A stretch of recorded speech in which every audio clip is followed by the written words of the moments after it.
Welcome back to Midnight Mayhem. I'm Bobby and I love horror. I'm Leo and I love movies. And I'm Raymond, the other guy. And we're trying a little bit of a new setup, so if anything goes janky, that's our bad. Entirely Leo's fault. It is. What are we watching? Or what did we watch? I hope you guys watched it so you can enjoy this with us. So come on, what do you watch? Come on. We watched Stephen King's Boogeyman, not the crappy 2005 movie. It was inspired by You weren't Stephen watching King's 2005 Boogeyman. movie? To Ryan Reynolds? Yeah. I'm just kidding. He wasn't in it. That's the one I saw. I'm an evil horror, right? So Leo's hosting. Go, Leo. Harper Family. Mhm. It's about a widow dad. What do you call a dad who loses his wife? A widow? You got it. Really? sure. Depressed. Yeah. Depressed, yeah. Pretty sure that's the case. It's about Yeah. a widow dad who has 2 daughters. Dad's a therapist. Dad gets I almost said customer. I mean, true. Client. A client. Client. He's a client therapist. who's losing his mind, who has lost all his 3 kids to this entity, and he kills himself. He hangs himself in the what's it called, the Closet. In the closet. Questionable hanging himself, but Yeah. keep Yeah, going. I'll let you Yeah. finish, and then I I'll want to see how you remember this movie. I know. Well, hopefully watch it beforehand, like I said. So well, we I can- mean, I watched it a couple months ago. Not so you. I'm talking to them. Like they were talking to them. Stare at them. There's no camera there. So his 2 daughters witnessed the hanging. They're a little traumatized. So All right, I think I'm. Yeah. You want to do it, or you want me to do it? Go ahead. go ahead, do Go it. ahead. All right, I'll do the quickest rundown of this version. So here's what actually happened. Here's what actually went down in the movie. The eldest teen, Sadie. She's found. She heard a tussle inside the closet, and Mr. Lester was the Lester Billings. Lester Billings. The crazy gentleman, the one who needs help. He hung himself, or at least it seems like he hung himself, because that's what everybody goes with, because they're like, he's probably guilty. He probably killed his kids because they don't know why his kids died, and he's suspect number 1. There was nobody in the house. There was no one in the house. The only people in the house was the psychiatrist and Sadie, the eldest daughter. Like Leo said, they just recently lost their mother and a wife, so they're grieving. What she And died of anyway? a car accident, or at least an accident is what they said. I don't know. Car accident. They did specify a car accident. So she died in a car accident. It was really sudden. William is the name of the father. He cannot deal with the discussion of his recent wife's passing. He can't handle any conversation about it, and so because of it, he's isolating his children from him. Sadie is a teenager and just kind of dealing with the loss of a mother at a teenage level, and then also having an absent father at that point. Yeah, an absent father and like the meanest kids at school. Like, I don't understand why they were so mean. Like, it was kind of ridiculous. It was like Stephen King, kind of like, Yeah. why are we being so Stand mean? by me, bully Yeah. kind of thing. Yeah, I was like, what is happening? bully. Kids want to see a dead body. Yeah. And then the youngest daughter her name is Sawyer. She's a sweetheart. She's probably one of my favorite characters in this movie. She was a really great actress. Yeah, for she a was. Kid She actress, she did a fantastic job. I'll have to have her name somewhere posted. What's her name, cousin? Her name is Vivian Lyra Blair. Good job. You nailed it. Awesome job. Unless I pronounced it wrong, in which case we didn't study that. Oh, my ahead of bad. good. But no. So then after that, Boogeyman starts haunting the family, and the gist of it is that he's like trying to scare them to the point where he can just eat their life force, at least the children's, from what it seems. And then I think I'm fine with that. That's the rundown. That's pretty good. Let's talk about this. How does the Boogeyman pick its victims? Like, how does one encounter it, and then like does it transfer it by it kind of reminds me like The Grudge. Yeah, If I would say it's you similar. see somebody die that is haunted by the grudge, you get the curse. Sorta. So what's his name? Bill or Lester. Lester. So Spot Man? The Spot? The Spot, or was he also the Riddler? He was someone. I think he was in the Batman. No, he wasn't. No, he was There's no someone. way. He was someone. Yeah, he was in DC, the Dark Knight, the one with Bane. He was in the Dark Knight. Yeah. Yeah, but he was one of the like crazy people during the parade scene where they're having that crazy parade. I was gonna say, I was like, there's no way. He was in a Batman. Yeah. But so pretty much he lost his youngest daughter to SIDS. And that which was is a like, cold opening. The cold opening is literally No. This is prior. Like the before. cold opening Was his final daughter? no, maybe. No, it But was like they were in a crib. That's He why I thought lost it was. his youngest first. Okay, so it was the first kill or But first. that wasn't the cold open. Okay. That was off screen. So he lost her to SIDS, which is like it's a pretty common. So their child passed away, and he said it made them susceptible. So I think it's like that feeling of dread, that feeling of loss, is what attracts the boogeyman to them, because it's like the fear and the sadness, like a combination of those. Because the boogeyman throughout the movie imitates people's voices of people that they've either lost or just like past victims. As well as people they just hear. It's anything that he hears. Anything he Because he replicates Sadie's voice to Sawyer later in the movie. Yeah. Which And is kind of crazy. I enjoyed that part because I was actually like, it was obvious, but it was enjoyable. So right off the bat, I consider this like an intro level horror. I was like, it's PG-13. As a teenager, I would have enjoyed this a lot. Mm-hmm. As an adult, I'm like, all right, there's a bit of cliches. I'm comparing it to like Talk to Me. Yeah. Like a lot of movies that are like really S tier. Like top tier, A23. Yeah, This yeah, is like an indie movie. Come on. No, it's is it indie because it's by who- Fox. Who would so. win, a McDonald's Big Mac versus a gourmet burger? Well, the thing with this movie is that it Camera was work was actually beautiful. Oh yeah, it was. Cinematography, yeah. I love the bed scene. This Oh, movie was where completed she like goes into the bed. Yeah. this movie was completed like 3, maybe 4 years ago. It was actually completed before the pandemic. Actually, before the acquisition of Disney. Disney when they bought Fox. Yeah, so that's when the movie was finished. Disney scrapped the movie, and it was just like a back and forth and who's gonna release the movie, this and that, and they were like, okay, fine, we're gonna release it in the movie theaters. Pandemic happened, it got canned again, and eventually let's put it back in theaters, and then they're like, let's go put it in streaming services. So it ended up in Hulu. I mean, overall, the movie is enjoyable. It just has too many like annoying cliches for my taste. But that's where I stand. I'm like, as a What cliches? Like slow, top of your head. slow, loud, like decent audio. Then it starts puttering out. And it goes big scare. like it does that a few times, where it's like kind of unnecessary, or you could hear the music in the background. I didn't notice that too much in the movie. There wasn't really anything I had a problem with the movie except what I was telling you while we were watching it. I was like, I think I know where this is going, and if that's how it ends, I'm gonna just hate this whole movie. It was very similar. This viewing experience was very similar to watching Escape Room. As I was watching Escape Room, I was like, this was better than Escape Room in my opinion. Well, yeah, definitely. But it had that same feel where I was like, if I'm not like too into horror and I don't want to watch something that's gonna be like a gore fest or that's not like Terrifier, like, like you're not in day from each other. It's completely different. It's nice ease into it as like a PG-13 movie. They get one F-bomb at the end of the movie, and then that's it. But, I don't know. I enjoyed it overall. I won't give it a rating yet. I'll let you guys talk first, and then we'll go into that. The director of this movie Did found footage, right? Yeah, his name's Rob Savage. He's our age. He's 30 years old. Badass. And what are we doing? Doing a Talking podcast. about his movie on a podcast. Inside a garage. I Yeah. mean, this is a professional in our studio. That we haven't he's the plenty to same. rent out. He's the same person who did Host back in like the pandemic time. Oh, so maybe that was the actress. Yeah, maybe. Because So, during the scene where seance Oh, on the YouTube video, yeah. I was like, "Am I watching Host?" And I was like, "She looks just like the actress from It's Host." probably, yeah, I think it is. Sorry, I didn't interrupt you, but like, it just brought me back to that. That's hilarious. What else did he do? Found footage is good though. I He was just like, did. Well, those are his famous movies. He did Host, Strings, Dash Cam. His latest one is Boogeyman, and then like 20 other short films. Well, I heard nothing great about Dashcam, but I don't even know. Host was I know he's fantastic. good. Yeah, I enjoyed and that a lot. I did like this movie minus like the cliche ending. It kind of reminded me of the Smile ending a little bit. Oh no, I don't agree. But we're gonna jump into spoilers now. So hopefully you watch the movie because now it's all just fair game. Ending.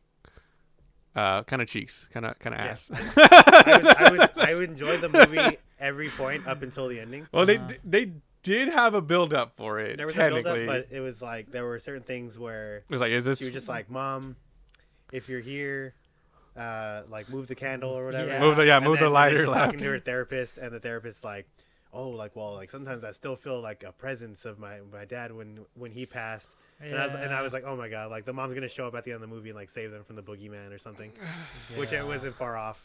No, it wasn't. But the subtle hints that were there, that were like this minor supernatural things, is that when she's trying to summon her mom and the candle's trying to move, she wants to. She's in the basement putting her mom's stuff into storage, and she's holding a lighter that's lit, and she's like, "Mom, if you're there, please blow the flame to the left." Yeah. And then Boogeyman's like mimicking the voices he hears of the mother, and then she freaks out, and then she walks around, and then you see the mother. And at first, I thought that was the Boogeyman, but you notice when she turns on the light, the mother's crying. Still the mother. No, yeah, she's crying though, and I'm like, oh, I think that was like the hint that she's there trying to protect her, but she can't do anything about it. Yeah.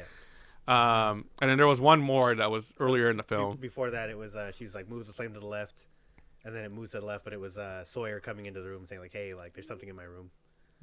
Yeah, I think that might have been. I guess there was one more that was like really subtle, but it was like, it was. I guess it's enough to justify her showing up at the end and MLG in the. Not in my book. I was lazy. Boogeyman as a concept, as an actual like urban legend, immediately made me think of what was that guy you had? No Face, the one that was from your childhood, the one we talked about in Urban Legend episode. What was his name? The old man with the bag. Yeah. Oh, what is it called?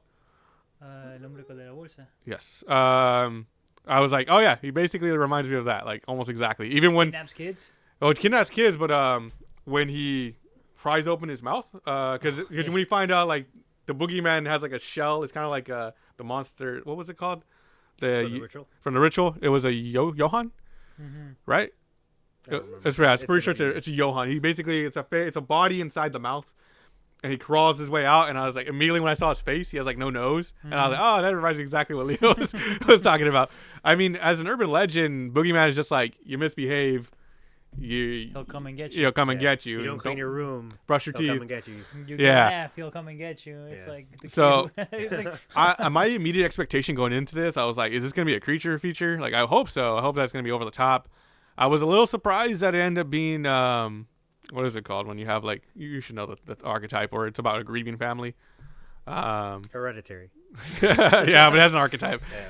I was surprised. It actually had a lot more emotion behind the story. I'm kind of glad they didn't go the creature feature because we already got that with 2005 Boogeyman. Immediately, I thought of Darkness Falls as I started this movie. Yeah. I thought of that that's too. what I thought too. Yeah. The loose tooth. And if you don't know what Darkness Falls is, it's an evil tooth fairy. You saw the tooth fairy, now she comes and gets your ass. That's the whole movie. It scared the hell out of me when I was a kid. Yeah. The scene that always reminds me of is like the lighthouse scene. That's the ending. That's what I always think about when Scariest movie of that minor tangent is the intro. It's the intro. Yeah. where they're like, "Hi, mom, I saw something." He turns on the light, and then she's just gone. She's nothing there, and then it's like hanging above the door ceiling. Or he runs into the bathroom, and like the door's like wide open. He's in the bathtub, just kind of like there. Light is flickering, and like as the camera zooms out of the bathroom into the dark hallway. Yeah, it's an awesome shot. You see it just like on the. It's on the top of like where the beam of light is. Well, now I feel like I gotta rewatch that movie because just that cold opening is so good. That cold opening just it got me good, man. Well, speaking of the cold opening, what did you think of the cold opening for this film? I was like, damn, you're starting off strong with child death. Oh my goodness. Yeah. PG-13. My hopes are what? I was all excited. Not to be like crude about it. That's an out of context clip there. Did that make you feel at all weird? Did your parental instincts kick in when you just heard the baby crying and you're just like, why is nobody there? Yeah, nobody's there. Yeah. There's a couple scenes like that. Sawyer gets thrown into a TV. A lot of pretty funny. That was crazy. That was. But I was like, why is no one there? And why is she in the dark when she's like terrified of the Boogeyman right now? Yeah. But like, look, I know your mom died and you just got your tooth torn out and you're terrified of the dark. Have some cheese, play some PlayStation. That was the funniest. That was the best. Your sister's got friends coming over, so you gotta calm down. She's like, all right, negotiate. I gotta sleep in your bed because I'm scared right now, the dark. And he's like, all right, I'll give you cheese and you can play PlayStation. She's like, deal. That's all I need as a child. It's the most realistic thing about that movie. Yeah, that's so funny. The opening scene I really liked, how like unsettling it was. And then I don't know why, it's just because like I have a little baby girl. And when she like wakes up because she hears like her dad's voice, she's like, Dad, and then he's like, oh yeah, I'm just let me hold you, and she starts crying, and I was like, why is nobody coming to console this child? You know, especially the crying. It was like I feel like they just like hey, pretend to cry like the actress, the little baby, Yeah. and then like off screen they're like, hey, record this, and just like hit her real quick, and then just like record her crying, because like He probably got the tears seemed like the crying Genuine. seemed like genuine. Yeah, no, for real. No, yeah, good cold open. Got me excited for the movie. And then again, surprised that it was about a grieving family, but enjoyed that slow aspect of it. I just wanted the slow build up to go into like something more. Yeah. I can keep talking, but I should let you guys talk. So keep going. You guys go. What's your favorite scene? My favorite scene. Little girl negotiating.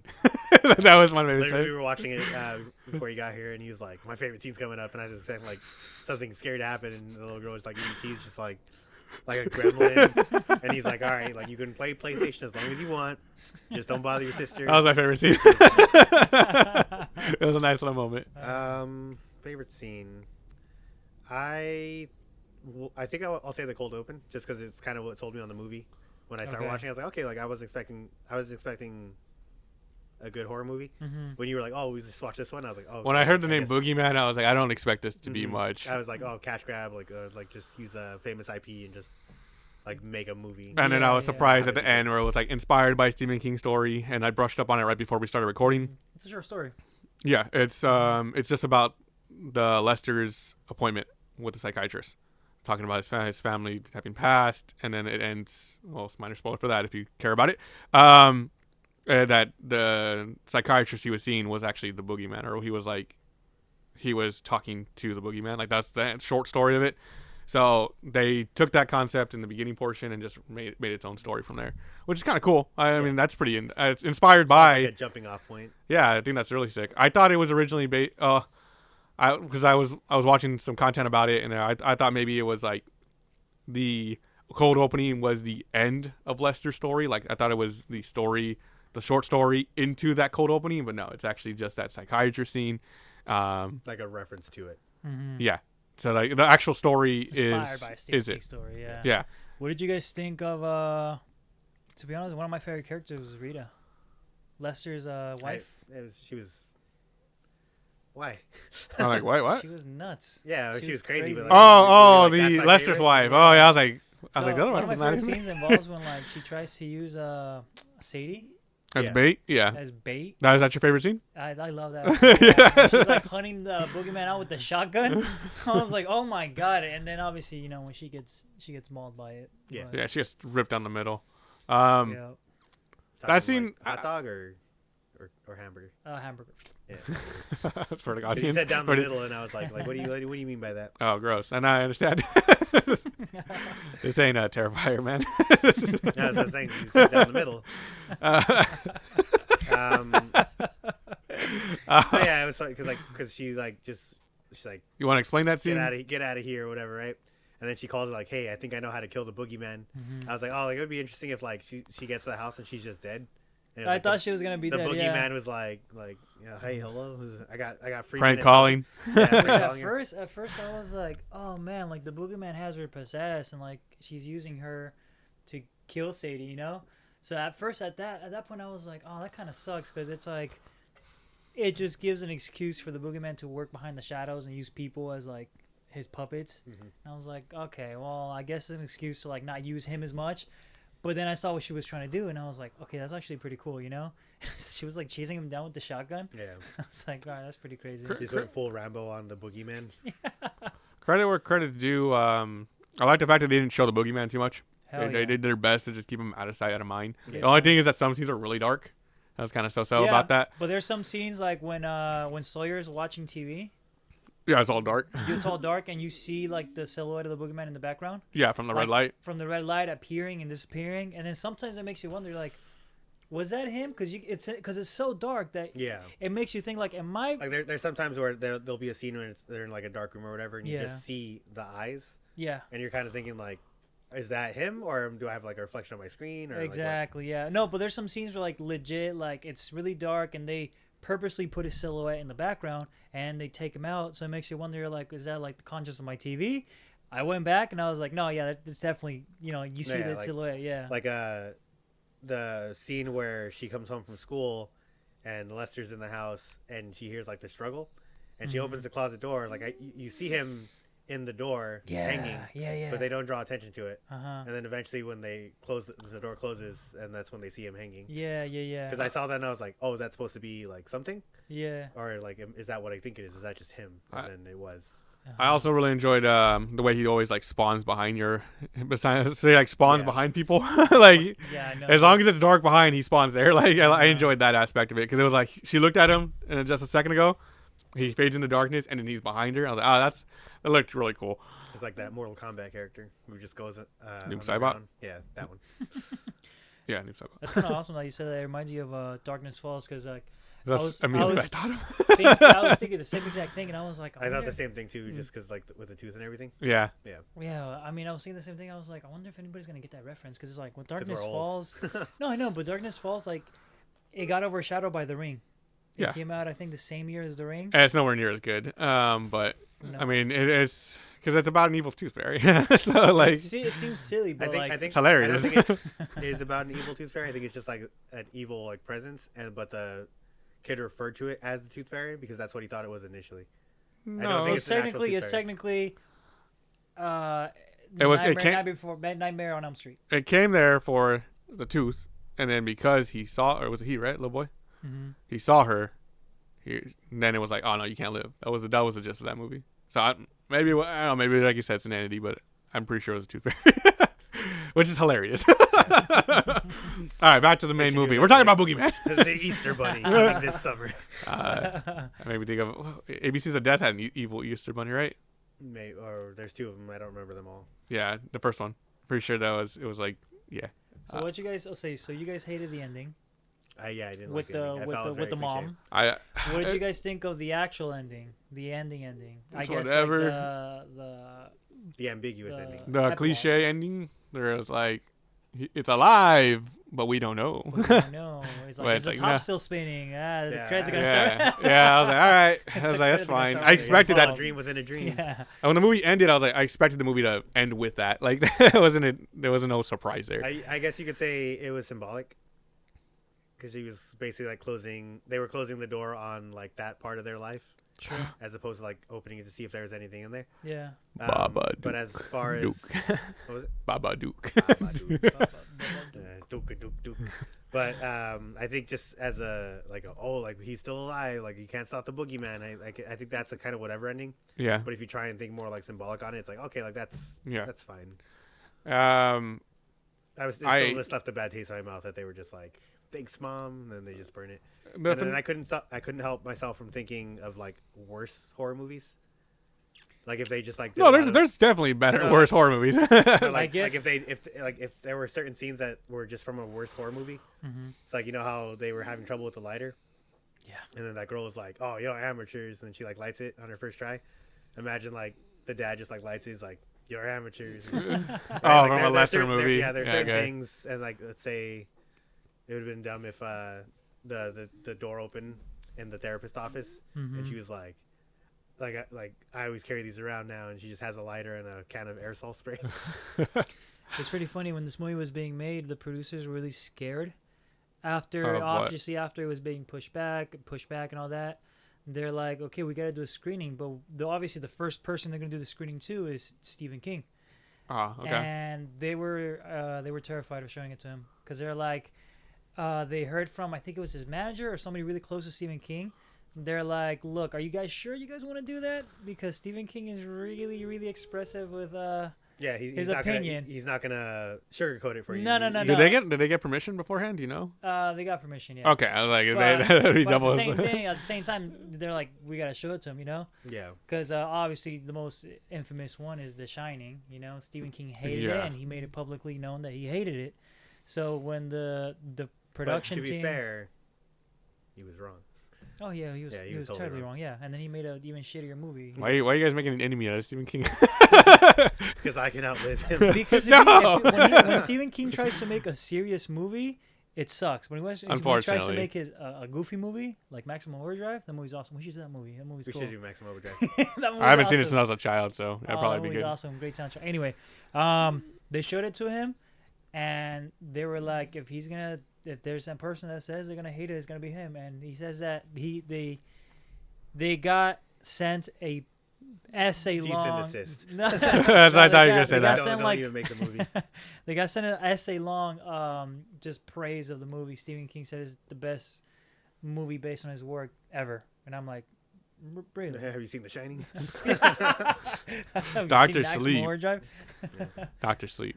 Dr. Sleep, definitely. Because this came out after Doctor Sleep, and this is not. When this movie was released in theaters, it didn't make any money. I didn't even know this movie was released in Because this movie was released. Here they are. This movie was released the same weekend two movies were released: Which are? Across the Spider-Verse theaters. and The Little Mermaid. I didn't see The Little Mermaid in theater, Mhm. but a few people that I know who were going to see it, each time they went, the theaters were sold out. So you can see where people, So this movie tanked in the box office. Like, I mean, it's like, oh, you had like 4 years to choose a release date, and Yeah. you choose that. It's like Maybe they were just stuck with maybe that. wait a week. Or maybe they were just like Spider-Man ain't got nothing on the Boogeyman. No, I doubt that. Yeah, Because Marvel just dominates the theatrical releases. not lately, but yeah, in general. Well, by comparison to everything else, yeah. Except for what? I was going to say Heisenberg. No, what was it? Oppenheimer. Oppenheimer. Talking And about Oppenheimer, the actor that plays Lester, uh-huh. he was also in Oppenheimer. Cool. He was also in Barbie. no. He played Ken. He was also in the Voyage of the Demeter. That's yeah. the one He had a We great, wanted to he watch got a- it. He had a great run in horror movies this year. Yeah. Cool. Yeah. Well, Um, yeah, I guess Oppenheimer is a horror movie too, if you think about it. Yeah, depending on where you're from. But Valid. real quick, so let's say, let's talk about the three main cast members and what you thought of their individual storylines. So, what did you think of the dad storyline? I enjoyed it. I felt I like enjoyed it, yeah. I just thought it was a little like I was watching it, I was being harsh on him, but at the same time, like this man just lost his wife. He lost the love of his life. Like I'm trying to give him a little He's credit. slowly losing his daughters too. 'Cause it's Yeah, like- but at the same time, it's also like It starts with the teeth. You're- They eventually just die. what is the meme? It's like just man up. It's kind of what happens with Mhm. dads. It's expected. Sadie, I liked her story, but like I didn't like her in the beginning. I did. She's I just she's my favorite character. Not in the beginning. Sawyer. Oh, no, Sadie. Sawyer's my favorite Sawyer character. is a great character. Sadie's yeah. whatever. But like, Sadie, yeah. but there was no character development for any character. Like they didn't go anywhere besides maybe the doctor. But even that was like it wasn't until the very end. Yeah. There was like Mhm. the whole movie is just like the slow build up with like no character development, just everyone like isolated from each other except for Sawyer just being hilarious. And then at the very end they're like, all right, now we're accepting everything. So now we're all liberated from this horrible grief we all feel. Yeah. Yeah. Raymond, get a review. A review? Yeah. Rate it. Honestly, I actually liked this movie more than I thought I would because Me it too. Was, Me too. Good. It was like a sleeper hit almost. Like is. it's something you're like, oh, I'll just throw this on, whatever. It came Better out this than year. Cobweb. I'm gonna say yes, just because I like the cast a little better. I like the cast a little bit better. I'll give you I that. guess fine, whatever. I remember what I gave Cobweb. Me neither, but I want to say maybe like a 7.5 out of 10. That's pretty good. high. That's pretty high. All right, Leo, go for it. I give it a 7.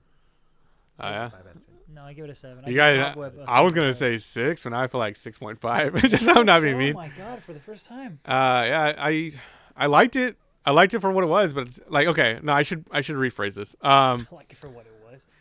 No, yeah, It's as the pretty whole. good for a pile of garbage. Like, No, for the like horror genre, like me being the person that watches as much horror as I did, yeah. I would revisit this movie once or twice, but Okay.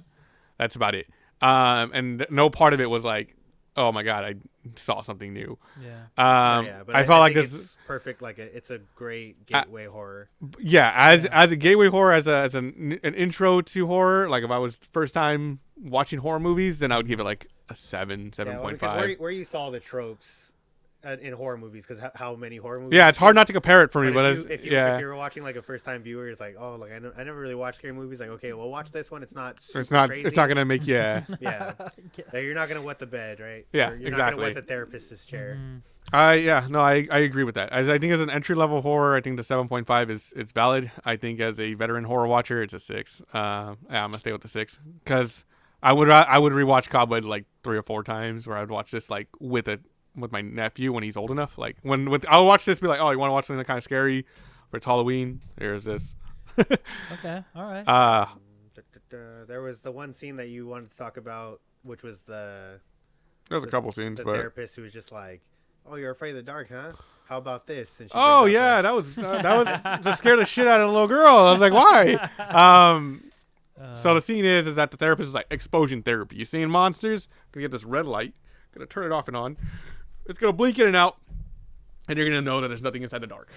Because a man just hung himself inside your house, and now you're manifesting a monster because you don't. apparently seeing things. Yeah, you're seeing things because you don't you're know traumatized. because you're of the unknown, so you're manifesting this monster. So she turns the lights. She has this little ball or it's like this little square, little cube, and it turns off. And Sawyer's like pissing herself. She's so scared, literally, but not yet. she's so scared. And her Sadie, her older sister's like, "Are you okay?" And she's like, "No, I'm not okay. I'm not okay. It's so scary." And then the boogeyman pops out in the corner, and he's slowly moving forward as the lights turn off and on. I know. Now this is when I was watching this scene, I was like, I feel like this is in her head. I'm not sure if it's supposed to be like the boogeyman can only be seen by children, because this isn't really following the urban legend, which is where that's what it was. Yeah. But in this situation, I was like, I feel like she's just actually manifesting it because she just saw his face the night before, and she's actually scared shitless. I think she's a little girl, but actually scared shitless. So I don't know. My interpretation was like he's actually there. Yeah. But he was like, "Oh, why wouldn't anyone hear it?" I was like, "Well, nobody really hears it unless they're aware of it." If the therapist's face is in the trailer, I'm gonna show you the face she was making while this little girl. I was expecting her to be like pissing sitting down herself, on all like fours next to her, and be like, "See, there's nothing to be afraid of." but then I really wanted the ending, like where they're all together in the therapy thing or whatever, and the dad was like, "Oh, I was so scared to be a father," and the therapist was like, "Oh, I have just a thing for that," and she brings out the lamp. kind of just for fun, because where are we at? What time? We're going okay on time? Wow, considering you forgot to hit record. I guess so. All right, just real quick, just because I want to bitch about this. those evil little girls at school. I was like, what? Why? Both schools. Yeah. Well, the little. I'm just only gonna talk about They're Sadie's. the Stephen King bullies. They're way over the. They're, No, yeah, I know, but it was like Bethany, her like friend, or who the only person who was actually her friend. Like, what was the point of her if she didn't even show up for the finale? She was just like, I'm supporting you. Yeah, and then she slaps a girl who's being a bitch to her the whole movie. And then they're like, she's like, oh, she's never done anything like this before. Like, bro, like you, what? like she to give you context, first thing she does is she, whoopsie daisies, kind of like unintentionally. It was intentional from what I remember. Mm-hmm. She knows that Sadie's wearing her mom's dress to school as her first day back to school from the tragedy, and she does something where she like oops and then spills food on the dress. So like, all right, lucky you didn't slap the shit. It was like soup, right, or something. It was the last meal her mom made for her before. Oh God, I didn't even remember that. That's what I was saying, because they were like, oh, like that girl should have got punched. I was like, well, she's distressed. Like her mom's dress is ruined. The last meal that her mom made, like it was rotting, is the thing, right? But she didn't want to let it go. Yeah, I didn't know that. I didn't even catch that. So her mother's last meal got basically thrown on her dress, and I'm like, all right, that was valid for just Decker at that point, in my opinion. Yeah. But I was like, no, violence isn't the answer, whatever. She leaves. I was like, all right, that's strike one. That's strike one. Strike two. She just makes like a backhanded comment when she's like, hey, can I talk to Bethany for a second alone? And then she's just like, I forgot what she said. Like, hey, can I talk to you? And then they're like, whatever. And she's like, alone. And they're like, what's her problem? Yeah. She's like, my dad hasn't been around for a year. Like, it's not a big deal. It's like, yeah, well, your dad's not dead. Your dad just walked off on you. And the third and final scene, the one that broke the camel's back, and I was like, rightfully so, backhand this, or she slapped her, but backhand this lady was she's already kind of doing jabs at her at her own house, because she invited her friend over, Bethany, and then they ended up having a girls' night. She's like, oh, you're throwing up? Let me record you throwing up with the footage. Camera. Yeah, with the camera of your mother holding you as a baby. And I'm like, all right, Sadie should lose her shit now, but she didn't. She was, I don't know how she didn't. She didn't. And she's like, oh, it's not even recording. And you can see the recording button if you're watching that scene. Yeah. And she's like, oh, where did that guy die in your house? She's like, oh, that was in my mom's studio. She's like, can we go see it? And then she goes and locks her in there. Yeah, and she's like, "Oh, it's exposure therapy." Like, she didn't say anything. She just did it. She said that. She locks her in. Oh my God, dude! I was like, that's when she finally got backhanded. But I was like, "This is how you get over your fears, you know." And I was like, what? I don't know. I just want to talk about that because it made me mad, and I obviously feel passionate about that. So, all right. Anything else? I say we just leave it at that. It's a great movie. Sleeper hit. Yeah, sleeper hit. I definitely recommend it for anyone who's new into horror and isn't completely used to the cliches of like modern horror movies. Yeah. But yeah, Decent. I'd say recommend. Decent Stephen King movie. What was the last good Stephen King movie? To be honest, I can't. Doctor Sleep. Yeah. That one came out 2019 Pretty sure. or 2021. No, 2019. Yeah, 2019. There So was. I want to go real quick to the rating system that I made. Way back when? Last one, I think. Watch alone, watch as a group, or don't watch at all. Because obviously, I think we're all agreeing to watch it. But how are you guys going to watch this? Watching a group. Watching a group? Mm-hmm. A group would be fun. Watching alone's fine. I'd probably just vote for group because I had more fun watching it with you guys than I did watching it by myself. I would say watch alone if you want to be scared. If you want to just have a good time with a scary movie, then watch in a group. Yeah. Because I did both. I watched it alone and by myself, and I was like, that was fun. And then I watched it with you guys, and I was cracking up. You make things enjoyable. Yeah. So. All right, but yeah, that's gonna be it. All right. Well, All right. Well, thank you for listening. Make sure to follow us on our Instagram as well as Our ex. as I say, you say X or Twitter. I'll never forgive her. Follow us on Twitter. Follow us on Instagram. Make sure to like, comment, subscribe, and until next time. This has been Midnight Mayhem, and we'll see you soon. Hope you had Bye. fun. Bye. That was a good outro. Okay, bye.